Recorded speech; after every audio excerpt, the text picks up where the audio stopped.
ब्रह्म मुहूर्त, जिसे ब्रह्मा का समय भी कहा जाता है, सुबह का एक विशेष समय होता है जो सूर्योदय से लगभग 1.5 घंटे पहले होता है, जो आमतौर पर सुबह 4 बजे के आसपास शुरू होता है। हिंदू धर्म में इसे ध्यान, योग और अन्य आध्यात्मिक प्रथाओं के लिए अत्यधिक शुभ और आध्यात्मिक रूप से ऊर्जावान समय माना जाता है। शब्द ब्रह्म मुहूर्त को 2 भागों में विभाजित किया जा सकता है। ब्रह्मा, जो हिंदू धर्म में निर्माता भगवान को संदर्भित करता है, वहीं मुहूर्त, जिसका अर्थ समय की अवधि। इस वीडियो में हम यह पता लगाएंगे कि ब्रह्म मुहूर्त के दौरान क्या होता है, हिंदू दर्शन और दैनिक जीवन में इसका महत्व क्या है, और आप अपने आध्यात्मिक और वैज्ञानिक विकास के लिए इस पवित्र समय का अधिकतम लाभ कैसे उठा सकते हैं। चलिए दोस्तों, जानते हैं ब्रह्म मुहूर्त का महत्व। ब्रह्म मुहूर्त को कई कारणों से हिंदू धर्म में एक पवित्र और शुभ समय माना जाता है, जैसे आध्यात्मिक शुद्धता। इस दौरान वातावरण शांत, शुद्ध और सकारात्मक ऊर्जा से भरपूर होता है। ऐसा माना जाता है कि मन स्वाभाविक रूप से अधिक शांत और आध्यात्मिक अंतर्दृष्टि के प्रति ग्रहणशील होता है। ईश्वर से संबंध। कई चिकित्सकों का मानना है कि ब्रह्म मुहूर्त के दौरान दैवीय देवताएं अधिक सुलभ होते हैं, इसलिए यह प्रार्थना और ध्यान के लिए एक आदर्श समय होता है। सात्विक ऊर्जा।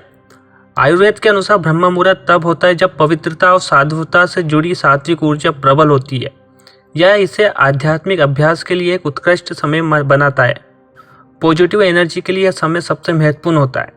ब्रह्म मुहूर्त के दौरान करने वाली गतिविधियाँ। दोस्तों, ब्रह्म मुहूर्त के दौरान व्यक्ति विभिन्न गतिविधियों में संलग्न होता है जो आध्यात्मिक कल्याण को बढ़ावा देता है, जैसे ध्यान।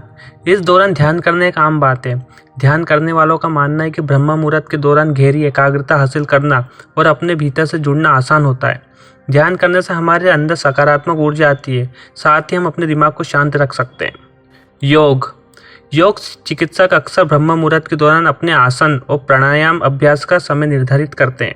इस समय शरीर अधिक लचीला होता है और मन अधिक केंद्रित होता है। इस समय हमें कोई डिस्टर्ब नहीं करता है, वहीं वातावरण भी शुद्ध रहता है। जप करना। मंत्रों का जप करना, विशेष रूप से गायत्री मंत्र, इस दौरान एक लोकप्रिय अभ्यास है। ऐसा माना जाता है कि यह किसी के आध्यात्मिक विकास और ज्ञान को बढ़ाता है। इसी समय बड़े बड़े महात्मा ध्यान और योग के साथ भगवान का जप करते हैं। धर्म ग्रंथ पढ़ना। कुछ लोग इस समय को भगवत गीता, वेद या उपनिषद जैसे पवित्र ग्रंथों को पढ़ने और अध्ययन करने के लिए समर्पित करते हैं। ब्रह्म मुहूर्त में आध्यात्मिक जागृति। ब्रह्म मुहूर्त को ऐसे समय के रूप में देखा जाता है जब दुनिया अभी भी सो रही होती है और प्रकृति अपने सबसे शांतिपूर्ण स्थिति में होती है। यह शांति स्वयं और परमात्मा के साथ गहरे संबंध की सुविधा प्रदान करती है। इसे आध्यात्मिक जागृति के लिए अवसर की खिड़की माना जाता है। इसमें मन की स्पष्टता होती है। सुबह की शांति मन को परेशानी से मुक्त करने में मदद करती है, जिससे आध्यात्मिक प्रथाओं पर ध्यान केंद्रित करना आसान हो जाता है। आंतरिक शांति। कई लोगों को ब्रह्म मुहूर्त के दौरान आंतरिक शांति और संतुष्टि की गहरी अनुभूति होती है, जो उनके दैनिक जीवन में लागू हो सकती है।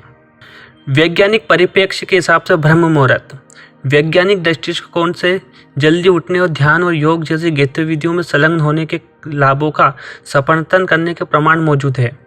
जैसे कोर्टिसोल स्तर। कोर्टिसोल एक तनाव हार्मोन्स होता है जो सुबह के समय अपने सबसे निचले स्तर पर होता है, जो मन की शांत और आरामदायक स्थिति में योगदान देता है। सर्कैडियन लय। ब्रह्म मुहूर्त शरीर की प्राकृतिक सर्कैडियन लय के साथ संरेखित होता है, जिससे यह उन गतिविधियों के लिए एक आदर्श समय बन जाता है जिनमें फोकस और एकाग्रता की आवश्यकता होती है। प्रोडक्टिविटी। जल्दी उठने से व्यक्ति अपने दिन की शुरुआत उपलब्धि और प्रोडक्टिविटी की भावना के साथ कर सकते हैं। ब्रह्म मुहूर्त का अधिकतम लाभ कैसे उठाएं? यदि आप अपने आध्यात्मिक और समग्र कल्याण के लिए ब्रह्म मुहूर्त का अधिकतम लाभ उठाना चाहते हैं तो यहाँ कुछ सुझाव दिए गए। जल्दी उठें। यह सुनिश्चित कर लें कि आपके पास अपनी चुनी हुई आध्यात्मिक प्रथाओं के लिए पर्याप्त समय है। अपना अलार्म सुबह लगभग 4 बजे के लिए सेट करें और रोज़ सुबह नियम से उठने का समय बना लें। याद रखें, आपको आलस नहीं करना है। एक पवित्र स्थान बनाएं। अपने ध्यान या योग अभ्यास के लिए एक शांतिपूर्ण और स्वच्छ क्षेत्र चुनें जहाँ आप हर रोज़ बैठ सकें। आपको सिर्फ एक स्थान चुनना है और रोज़ सुबह वहीं बैठना है। बार बार स्थान बदलने से एकाग्रता खत्म होती है। अपनी दिनचर्या की योजना बनाएं। पहले से तय कर लें कि आप ब्रह्म मुहूर्त के दौरान किन आध्यात्मिक गतिविधियों में शामिल होंगे। एक रात पहले ही एक पेपर पर सब लिख लें कि कल आपको क्या क्या करना है। इससे आपका टाइम भी बचेगा, साथ ही आप फोकस के साथ काम कर पाएंगे। निरंतर बनाए रखें। दिनचर्या स्थापित करने के लिए हर दिन एक ही समय पर उठने का प्रयास करें। प्रतिबद्ध रहें। समझे कि ब्रह्म मुहूर्त के लाभों को प्रकट होने में समय लग सकता है, इसलिए अपने अभ्यास के प्रति प्रतिबद्ध रहें। Mindful living.